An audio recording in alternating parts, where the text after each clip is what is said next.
राजा सिंह के ऊपर बयान नहीं, दरअसल राजा सिंह इस वजह से नहीं, राजा सिंह जो है बंडी संजय जो है वो तेलंगाना के भारतीय जनता पार्टी के प्रेसिडेंट है। उन्होंने आज एक फ़िरका परस्त बयान दिया। मैं सबसे पहले तेलंगाना पुलिस को मैं जो है अपील करता हूं कि वो फ़िरका परस्त बयान को टटोले, क्योंकि अगर पुलिस केस बुक नहीं करती है तो मजलिस इत्तेहादुल मुस्लिमीन भी जो है ज़बान रखती है जवाब देने का।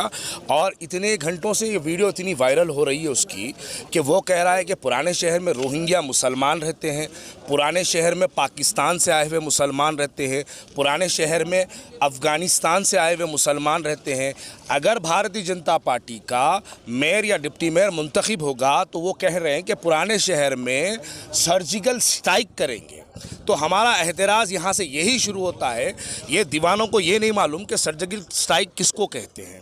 वो परसों हाल ही में कश्मीर के ऊपर एक सर्जिकल स्ट्राइक हुई तो उसको सर्जिकल स्ट्राइक समझ रहे हैं, लेकिन ये बेवकूफ़ा हैं, इनको अंदाज़ा नहीं है इस बात का। ये पुराना शहर है, पुराने शहर के अंदर एक छोटा बच्चा इनके नीचे अगर एक रॉकेट लगा के उड़ा दिया, नीचे सिलगा दिया दीपावली के माहौल की, तो खाली आसमान में घूमते हुए नज़र आएंगे।